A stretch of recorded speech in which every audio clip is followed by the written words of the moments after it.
Hey, what's up, everybody? It's Goomer22 here, bringing you guys some more draft content. Today, we're going to be talking about developing a VGC draft plan. So this applies to basically any VGC draft league. I'm going to be using VDL as an example because I know we got a draft coming up here, but some of these concepts will apply to basically any VGC draft league. But yeah, since we got that draft coming up, I thought it might be interesting to go over some of my thoughts on how I develop a draft plan. I don't always develop a full on plan for my VGC drafts, but I think it could be really useful if you want to do well. And so this is just kind of a generalized structure for people to follow when they're thinking about how to make plans on their teams. So, without further ado, let's jump into the overview here, what we're going to talk about. So first, I'm going to go over understanding like the draft and tier system of the league. Then talking about just sort of zooming out, looking at the tiers as a whole. And then we're going to be zooming in, looking at the individual value of certain Pokemon. Then you want to find combo potential. Think about your draft position and how it relates to your plan. And then you want to rank your Pokemon in your draft plan and develop an endgame in relation to your draft. So let's jump into that first bullet here, understanding the draft and tier system. So what I mean by this is you want to understand how you acquire your team of Pokemon and what rules surround it. So do you have to draft a certain number of Pokemon? Can you draft 10 Pokemon, 11 Pokemon, 12 Pokemon? Or is it set? You have to draft 10 Pokemon. To get each Pokemon, is it fully points based? So some leagues will do it where you have a budget, say 500 points, and then each tier has a certain number of points associated with it, and you have to get your full team using those 500 points. And once your budget is gone, then your draft is over. And so lots of flexibility, lots of combinations of teams. You can also do it. I've seen leagues where you have, say, 5 tiers, and you have to take, like 2 Pokemon from each tier, and that's your team of 10 Pokemon. So there are multiple ways that these can be structured. You want to understand those rules, and that can help you develop your plan, obviously. Sometimes there's a combination of both of these styles as well, and that's sort of what VDL is here. So I'll just go over the VDL structure. You get 1 tier 1, 2 tier 2s, 2 tier 3, 2 tier 4s, and 1 tier 5 for a total of 8 Pokemon. And then you get 3 bonus picks or free picks, and you can spend 275 points. So when leagues do something like this, what I always want to do is say, okay, what combinations does that leave me for my free picks? And the way you can figure this out on your own is you just start with the top tier, and then you look at, okay, well, what's the next tier down that I can get a Pokemon with points from? So you can get a tier 1, and then you keep going down. You scroll down and say, okay, well, can I get a tier 2? Well, no, that's 275 points. I have nothing left. Tier 3, well, that's 250 points. I have 25 left, but I can't get anything. Tier 4, okay, I can get a tier 4 for 75, and then that leaves me 50 points, and I can get a tier 5. So you can get a 1, a 4, and a 5 with your free picks. You can also get, then okay, that's the only combination with 1s. Then you just jump down to tier number 2, and you do the same thing. So 125 points, can you get a tier 3? Yes, you can, and that leaves you with 50 points for a tier 5. Or you can go even one step further and go for a tier 4, and then that leaves you enough points for another tier 4. and then you can jump down to tier 3, do the same thing, and the only combination there is a 3-3-4. So there are 4 combinations for your free picks, and that will also influence, I think, your draft plan. So if you look at these options for free picks, there's some interesting things to note. First off, tier 4, there are 4 potential times where you would get a tier 4, and that third option, 2-4-4, you're actually getting 2 of them. So you already have to draft 2 tier 4s. You could potentially want to get 2 more, but either way, there are also 2 other options that include a tier 4. So tier 4 could be important in terms of getting the Pokemon you want from that tier, because all of the other coaches have these options as well, and they might be forced into picking tier 4s, and then that tier becomes sort of slim on what options are available. So it could become like a free-for-all for those tier 4 mons. Another way to think about it is, so you only have to get 1 tier 1. There are 2 tier 2s down here, 2 tier 2 options. You already have to get 2 of those. So, tier 2 might be a little bit more sought after than tier 1. You could potentially be getting 3 tier 2 Pokemon and only 1 tier 1. So, something to think about. Tier 3 is a little bit common on here too, but you just want to understand what options you have, and that way it can leave you some flexibility during the draft to adjust your plan if need be. But we'll get into some of that later. So you want to understand the draft and tier system. VDL is also a snake draft, which I think that's pretty typical, where you draft a Pokemon and then you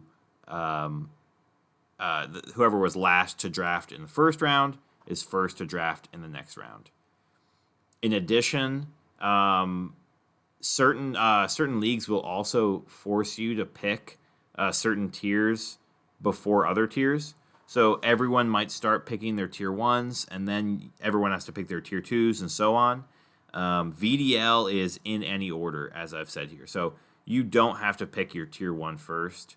That's a common misconception. You can pick a tier 5 first if you want, and leave your options open. So you can pick these in any order you want. You can even dip into your free picks. That's also sometimes a rule with these VGC leagues, is you have to pick your specified tiers first, and then you can start dipping into your free picks.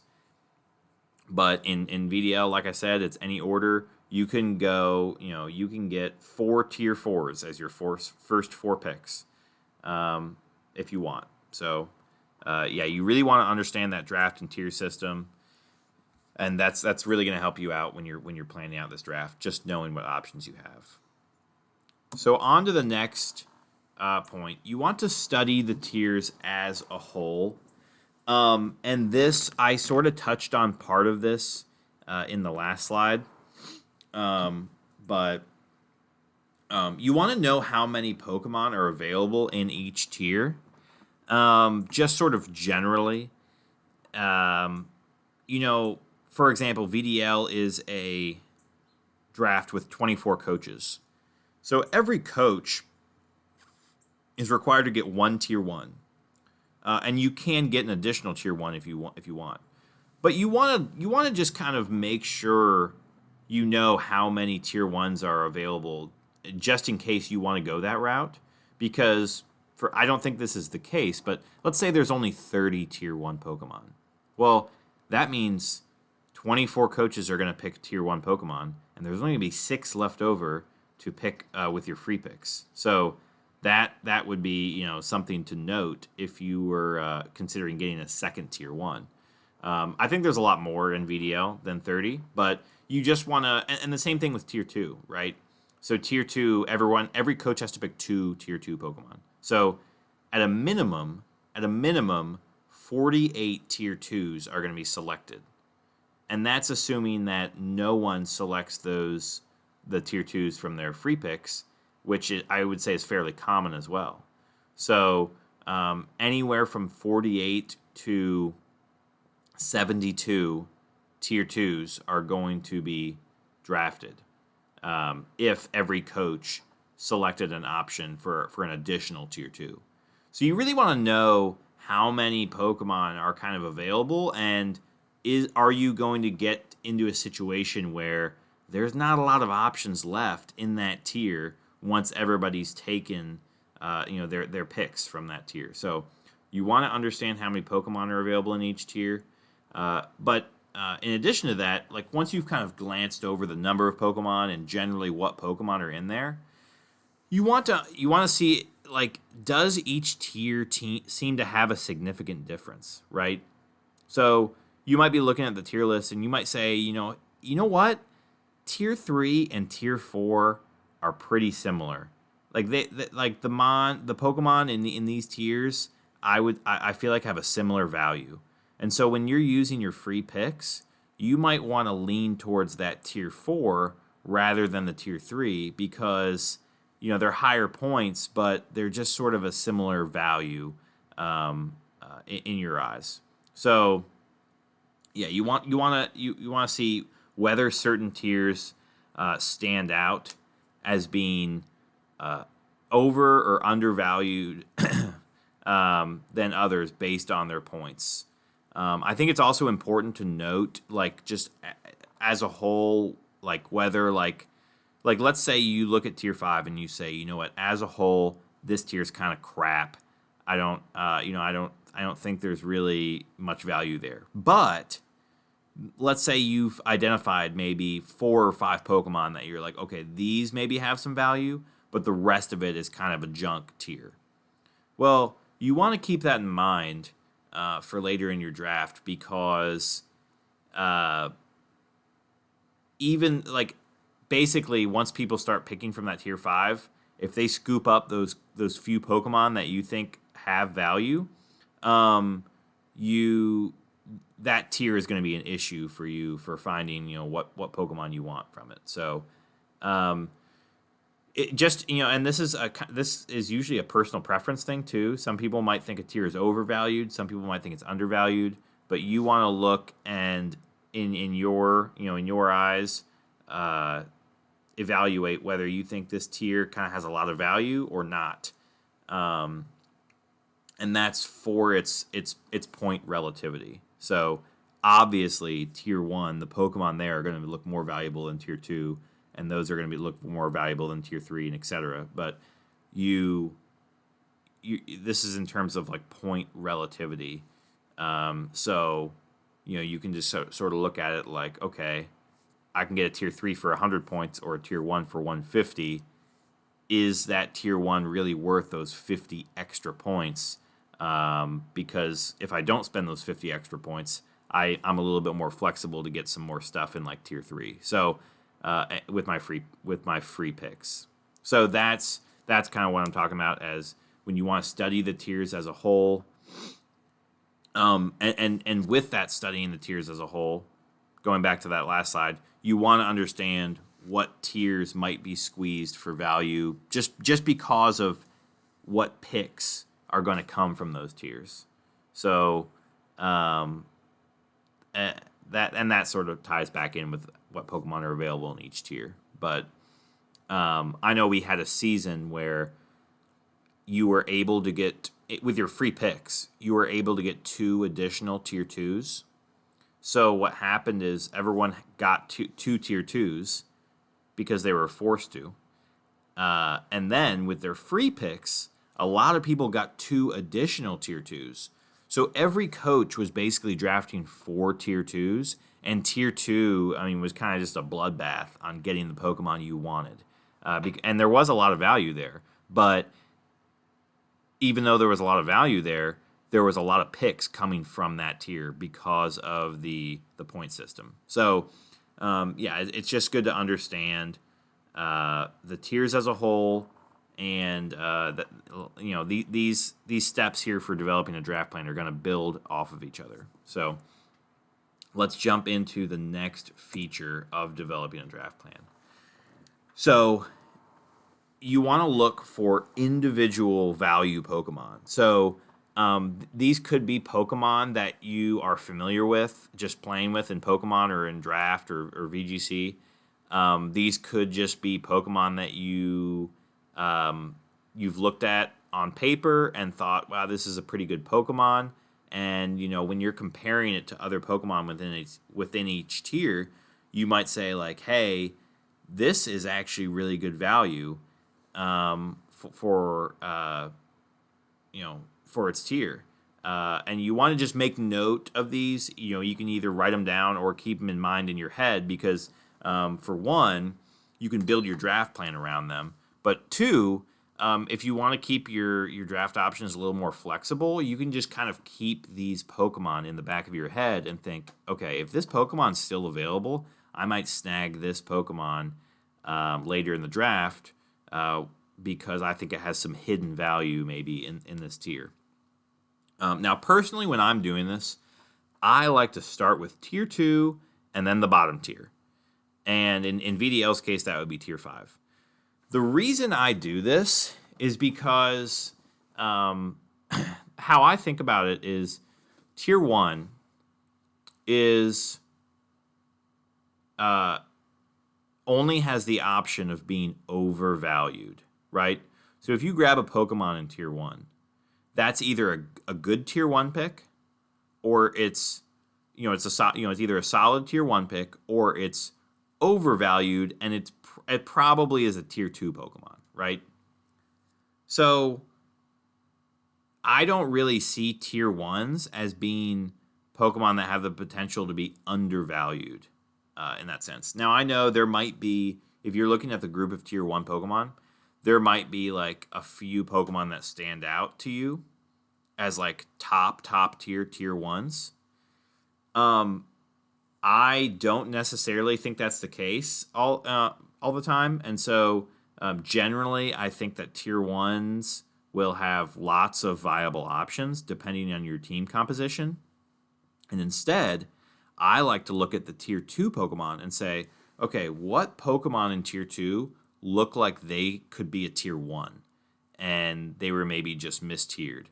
And so then what you can do is say, okay, this Pokemon, and I think Mamoswine's a good example. There was a season when I grabbed Mamoswine in tier 2. I was really happy about it, and I saw it there, and I thought, wow, like I'm going to try this out. I think it's got some really, really good potential. So I grabbed Mamoswine in tier 2. But then you can build your draft plan around that and say, okay, now that I know what high value tier 2 Pokemon I want, I can grab a solid tier 1, maybe later, that complements this high value tier 2. Or maybe it does something totally different, and so it allows you to have a different mode or something like that. But that way, you can effectively get 2 tier 1s for a cheaper price because there are inherently going to be tier 2 Pokemon that people feel should be tier 1. And so if you think they are, well, grab them. And then you can get 2 tier 1s in your eyes. The other reason I like to do this with the bottom tier is kind of for the opposite reason of tier 1. So in the bottom tier, you're never going to have Pokemon that are overvalued because there's nowhere else you can go but down. So since you have to pick a tier 5 in VDL, you only have to pick one, even though you could pick more. But you only have to pick one, so you want to see what Pokemon are undervalued there. And what Pokemon might be, maybe a tier 4 or something like that. Might look like a tier 4. So I like to go with tier 2 and tier 5, or in this case tier 5, but the bottom tier. So I like to start with those and just see if there's anything that kind of stands out and jumps out at me, like, whoa, this Pokemon's in the bottom tier, and I think they're actually a tier up. Or, whoa, this Pokemon's in tier 2, I really think they're like more like a tier 1. And you can do it with the middle tiers as well. That's just where I like to start. But I think when you're trying to, sometimes this can be difficult determining, like, is this Pokemon like high value or low value? And sometimes it's nice to look for what role that Pokemon fills and sort of understand the value that way relative to the other Pokemon that fill that role. So I put some examples down here, right? So you can look at different features, right? Fake out users, redirection. So follow me in Rage Powder, prankster, weather modes. I think a really common one is Politoed and Pelipper. Okay, so some people have preferences on whether they like Politoed or Pelipper more. I think it's generally agreed upon that Politoed is a little bit better, but it comes down to personal preference. And so, let's say you think Politoed and Pelipper are pretty even, but Pelipper is a tier below Politoed. Well, that's just going to be inherently better value then. If you think that they're equal in terms of their utility and whatnot, because they're the only two drizzle setters for rain. So that's an easy way to think about it. Another way is Tangela. Tangela you can look at sort of directly next to Tangrowth and say, okay, well, what tiers are these two Pokemon in? But you can also look at it in terms of other Rage Powder users and say, okay, maybe all the Rage Powder users are in tier 2 and 3, but then you have something like Tangela in tier 4, and it's like, okay, well, this is the lowest valued Rage Powder user. I think that could be pretty useful, and so, or the lowest tiered, which would be the highest value. So, yeah, those are different ways to think about what Pokemon have value, but like I said, you can just do it with hard hitters, like Mamoswine too. So that is what I like to do when I'm looking for what Pokemon have value within certain tiers.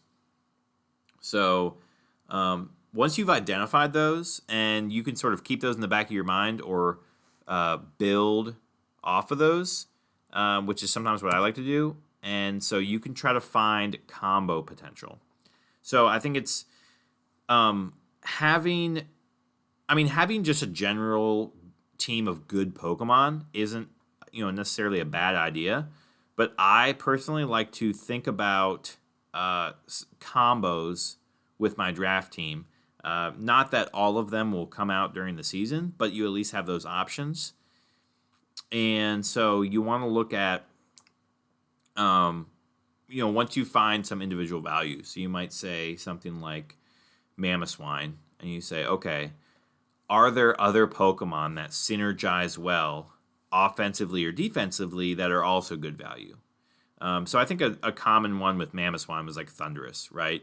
Well, let's say Mamoswine's tier 2 and Thundurus is tier 1. And you say, well, that's a classic VGC combo. It's a good pairing, but are they? Is that Thundurus really a good value pick though? You might want to pick something cheaper. Or you might want to grab it. I mean, who knows? I mean, it's a classic combo for a reason. It's good synergy. And even if you don't think the Thundurus is necessarily like high value, if you think it's just solid value, that's still not a bad pick because you're getting this Mamoswine for good value. So that's an option there. You can also look for defensive synergy as well with your Pokemon. So like a good switch in. So like one season I drafted Stakataka. Stakataka is 4 times weak to ground and fighting. So a flying Pokemon pairs well with it because flying resists fighting, immune to ground. So you can just look at some nice defensive synergies as well with your Pokemon that you think are high value. The other thing to think about with these Pokemon is combo potential, or sorry, not combo potential. That's what we're talking about. Is whether they're more niche. So going back to the Thundurus example, if you have Mamoswine and you're picking a Thundurus, that might be a Pokemon that's on a lot of people's radar because it's just a good Pokemon in general, right? Whereas if you're picking something like a Vikavolt, that might be a little more niche in that, like, I would say the majority of coaches might not necessarily be looking at Vikavolt as a Pokemon to draft, unless it's maybe really mistiered and it's people think it has high value. But you want to understand, like, okay, are these combo Pokemon I'm thinking about, are they unlikely to be picked on any given draft team, or am I going to have to prioritize them as well? Because that can make it difficult when you're trying to rank your Pokemon.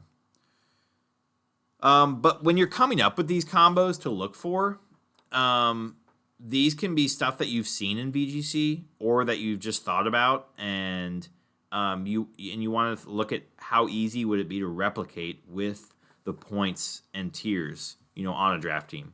So, again, going back to the Mamo Thundy, let's say Mamo and Thundurus are both tier 2. You say, wow, that's a really good VGC combo, and they're both tier 2. That would be really easy to fit on a draft team. Now, let's say they're both tier 1. Now, it's still possible. You can still grab them as both your tier 1s. But then the question is, do you want to waste both your tier 1s on this combo? So, when you're thinking about these strategies, you may have to go for, quote, budget options, which are, I think a great example is, like, if you want a hail mode, so you want to grab something like Arctozolt Ninetales. That's a great hail mode, but when you're looking at your draft team and your plan, and you say, man, that Ninetales is tier 2, it's pretty it's pretty costly. You may want to go with a budget option and grab, like, Vulpixalola, which is still a hail setter, but it's going to be way cheaper than that Ninetales. So you want to, when you're thinking about these combos, you don't just want to think what is the best combo with these Pokemon. You also want to take your budget into account, and you want to think about, okay, am I going to get the most optimal combo for this Pokemon, or am I going to get a little bit of a budget option, and which opens up the rest of my team to have different modes and different combos. So I put some of these common combos on here. I think a lot of people know about these, but Discharge and Earthquake are really common. Disquake. So you've got the Rotom Heat here with the Garchomp. Great synergy too. Garchomp is 4 times weak to Ice, and Rotom Heat is Fire type, so it can hit those Ice types. So that's I would say a nice good combo potential there. Gravity and Hypnosis, although it's not super common, it's definitely like a more of a disruptive combo. So the combos don't always have to be offensive. So Discharge Earthquake, that's offensive. That's going to put huge pressure on your opponents.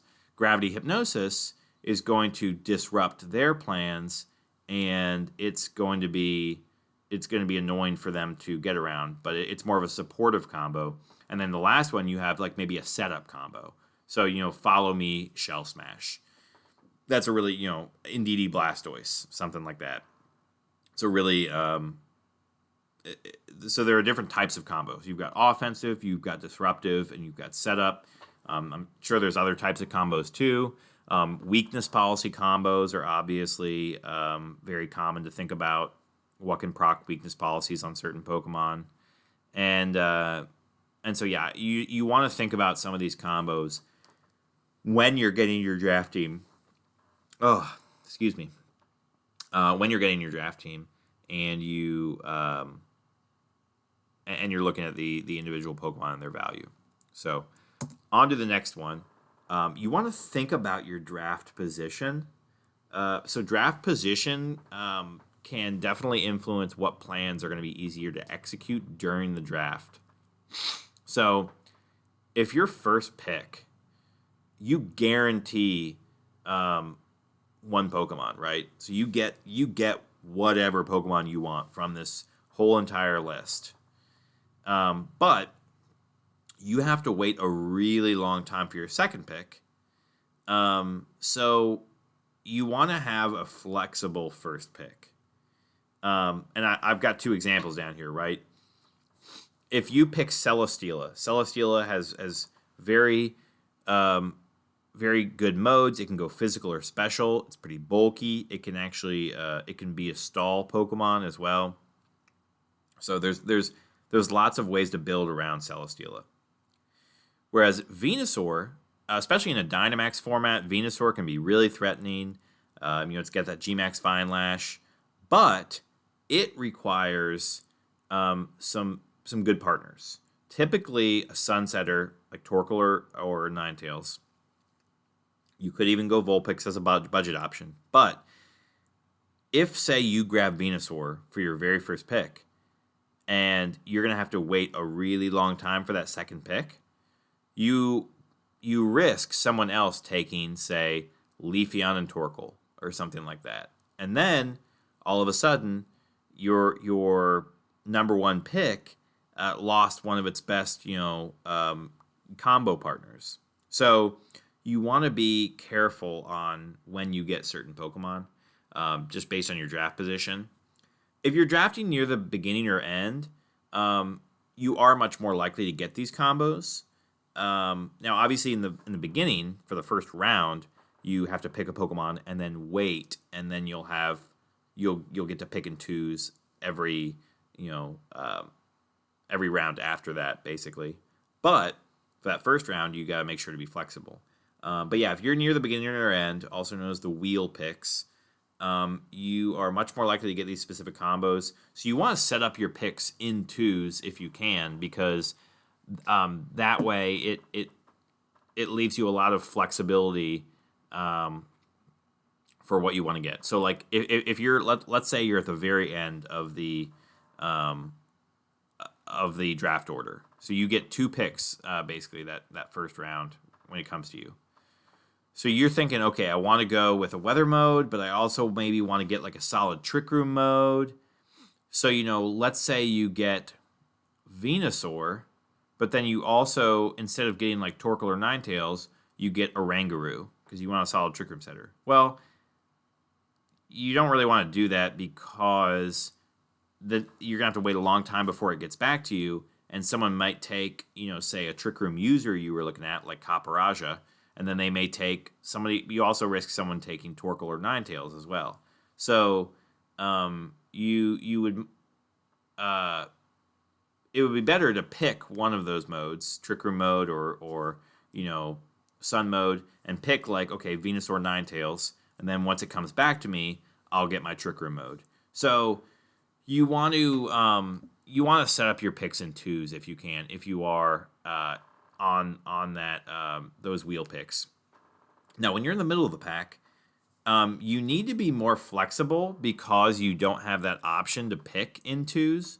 But you have a quicker opportunity to adjust your plans, which is really interesting because, in a 24-person draft, if you're the first pick, you have to wait 46 picks until it gets back to you. And there could be so many Pokemon that are gone that you were looking at by then.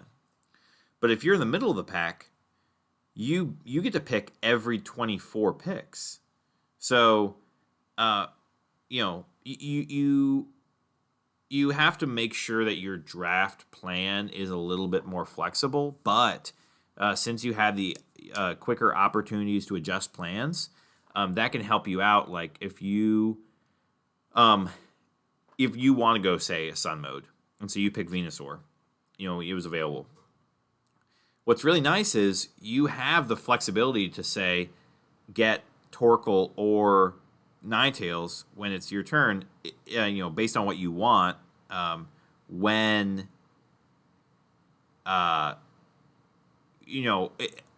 if only one of those is gone, you can adjust, or maybe they're both there, and then you can get your which one you want. But if you pick Venusaur and then you have to wait 46 picks until your next pick, you risk both of those Pokemon being gone. So that's where it can be nice to be in the middle of the pack sometimes, because you don't have to wait as many picks to get sniped. The other thing is, sometimes when you're thinking about combos, you might not think about the combos in terms of just 2 Pokemon. So you might have like a core of 3 Pokemon that you want to get. And the problem, if you're on the wheel picks, is you have to now prioritize which 2 out of these 3 Pokemon of your core do you want to get right now. And so it can be tough if you're on the wheel, whereas if you're in the middle of the pack, you can pick one of those Pokemon, and then that based on what people are taking and stuff, you can adjust and pick either one of the other Pokemon in your core once it's your next turn. And you're going to get quicker opportunities to pick and adjust your plan. So it's not always a bad thing to be in the middle of the pack, to be honest. So once you've kind of developed an idea of what Pokemon you like and what combos with those Pokemon and whatnot, you may come up with a full list of 10, 11, 12 Pokemon that you want. You may only come up with half of it, and that's okay. That's sometimes I do that as well. But let's say you come up with a full list. You want to identify a few factors about this Pokemon and rank them and when you want to draft them, basically.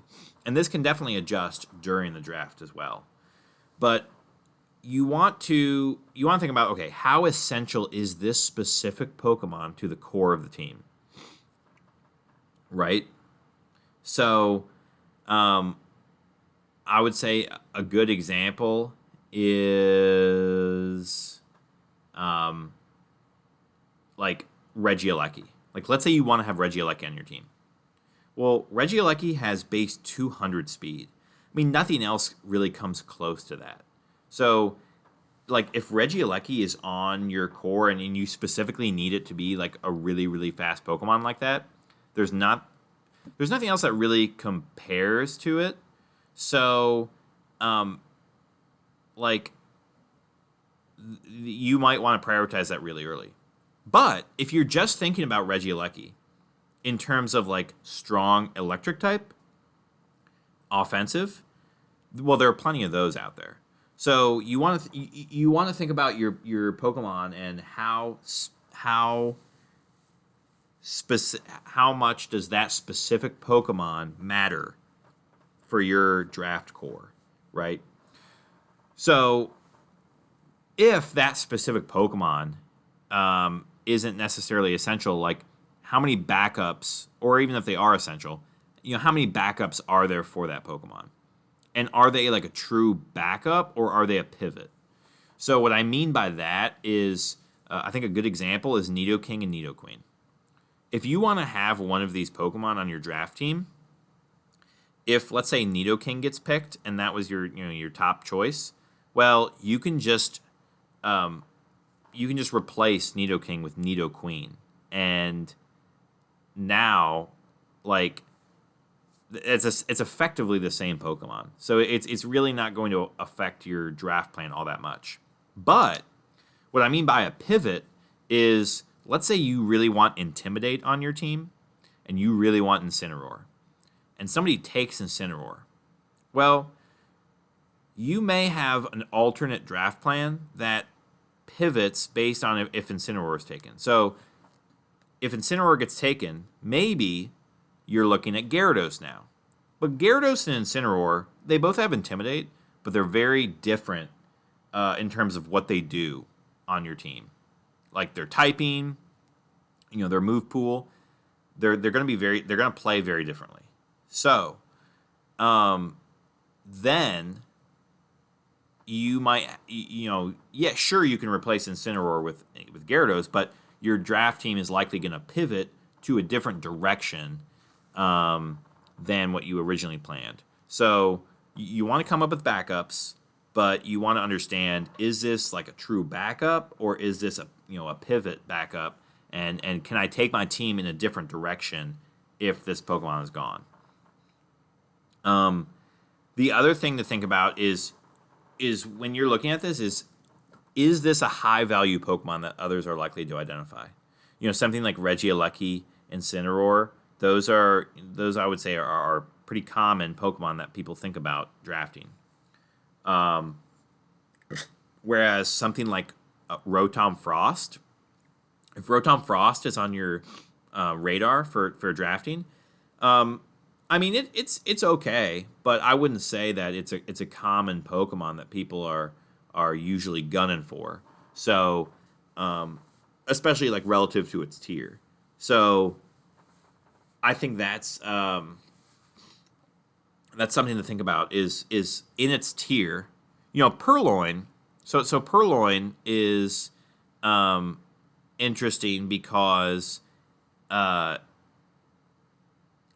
it's not going to be highly tiered, but it is a really common Pokemon that people like to get in a low tier.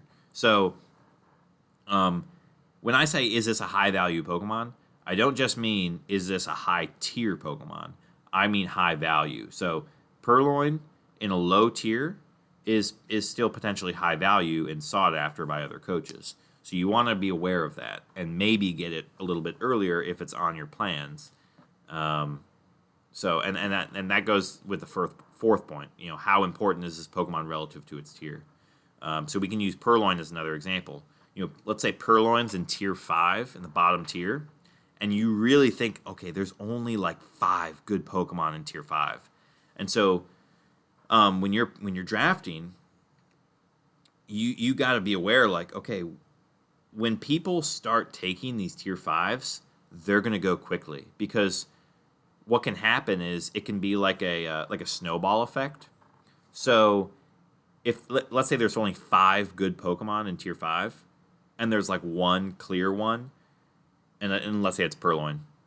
If somebody takes Purloin, well, the next coach who had Purloin on their list is going to be like, oh man, my good tier 5 option is gone. I better snag my second best option before any other ones go. So then they're going to grab their second best option.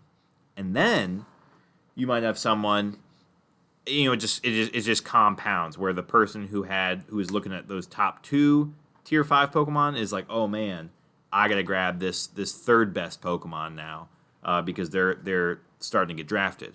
So when tiers start to get picked, you can have this snowball effect where a lot of the good Pokemon from that tier are getting picked. And so you want to make sure, like, how important is this Pokemon relative to its tier? And that's actually, there's actually another way to take that as well, is if you're looking at tier 4 and you're saying, like, look, this Pokemon's in tier 4. I think it's like, I don't necessarily think it's actually that great in tier 4. Like, maybe it's just okay, but it fits really well on my team. But you may look at your draft plan and you may look at the rest of tier 4 and say, like, man, I really don't like a lot of these other Pokemon for my specific team. So if this Pokemon gets taken, I'm going to be, like, at a real loss for what to do in tier 4. And then that may force you to adjust your draft plan where you don't want to. So you really want to understand, too, like, if this tier 4 Pokemon gets taken, are there other options in tier 4 that I could live with? Or am I am I not going to be happy with a lot of what else is in there? So that's also something to think about when you're ranking your Pokemon on how to draft. And kind of going along with that, you want to develop an end game. And what I mean by that is the first 1 to 3 rounds are semi-predictable. Round 1 you may have some snipes for tier 1 Pokemon that people want, but it can get very chaotic later on. And so after the first 1 to 3 rounds, you may have had some snipes on your draft plan, or you may have stuff that's available that you didn't think was gonna be available. And so, what you want to do is ideally you would get your solid cores and combos in the first couple rounds, and then you use the later picks to patch those weaknesses. So, let's say you get a couple, a good like core Pokemon. Let's say 3 Pokemon, but they're all weak to fire. And so you say, man, I need a fire resist, and or I want a fire type to switch into these Pokemon. You may not even necessarily be thinking about like, oh, I need this specific fire type. You just want to leave your options open to say, okay, hey, I need a fire type as a switch in for these Pokemon. So I'm going to use like these later draft, rounds to just grab a fire type to patch this, this weakness I have. The other thing is you don't want to necessarily pigeonhole yourself into certain tiers. So if you pick, let's say you pick all of your Pokemon except your tier 4s until the very end.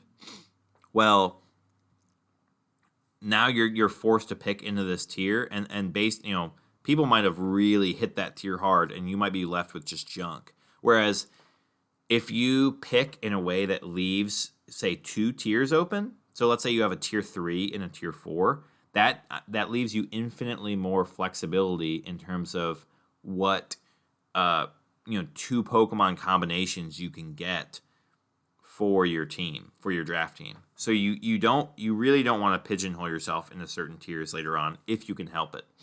Another way to do that is to save those free picks until the end. So, you don't have to. You can dip into those free points whenever, but if you do leave those till the end, it also leaves you tons of flexibility because those free picks, like I said, you have 4 different options you can go with those. So if your last 3 picks are your free picks, then you just have so much flexibility on how you develop this end game for your draft team. Another important point when you're doing this is to pay attention to other coaches' point budgets, their tier selections, their overall teams. So in certain rounds, you may say, hey, I've got, I'm going to pick, and then I'm going to have, let's say 5 people are going to pick twice before it's my pick again, and I need to make sure that I get these 2 specific Pokemon I want. Well, you can look at other coaches' teams and say, and like look at the Pokemon that you're wanting to pick. So let's say you want to pick a water and a fire type, and let's say you're looking at those other coaches' teams, and let's say 80% of them have a water type. So it can be a risk calculation at this point, but you might say, hey, a bunch of these teams have water types. I really don't think they're going to pick this water type. So when it's my turn, I'm going to pick my fire type so that when it gets back around to me, that water is still available. So you do want to pay attention to other teams in general. And you can do this with types. You can do it with moves. So a person might have like a Trick Room or a Fake Out user, and you say, you know what? I really don't think they're going to get a second Trick Room user or a second Fake Out user. I'm going to bank on that and get this other Pokemon. Now, it is risky sometimes, but it can really pay off when you're during the draft. Tier selections and point budgets, that can also be really really useful because let's say let's say of the 24 teams, 20 of them have picked their tier one, and it's let's say it's like the third round, and 20 of them have picked their tier one. Well, who knows how many people are going to get a second tier one, and if you haven't picked yours yet, you may be be able to leave your tier one selection until like way later in the draft, and you can just start getting high value Pokemon from other tiers because other coaches mathematically don't have the point budget to get a tier one anymore. So that can really help your draft plan because if you're I mean, there could be a time when you're the only person left in the draft who has the ability to pick a tier one. Well, if that's the case, there's no point in picking your tier one at that point because you can just start getting, you can just leave that pick to the very end and get other tiers. So you really want it to pay attention to other coaches' point budgets and tier selections and overall teams throughout the draft. It gets really, really important later in the draft if you want to help, figure out what options you have, and if you're really, really torn on how to rank your Pokemon. You won't be able to do this before the draft because you won't know what's taken and whatnot. But during the draft, it's a really, really good idea. And so that's the last slide. That's going to be the end of it. So those are my tips on developing a VGC draft plan. If you guys enjoyed this, let me know. Leave it in the comments. And yeah, really excited for this draft coming up. So we will see you all later. Peace.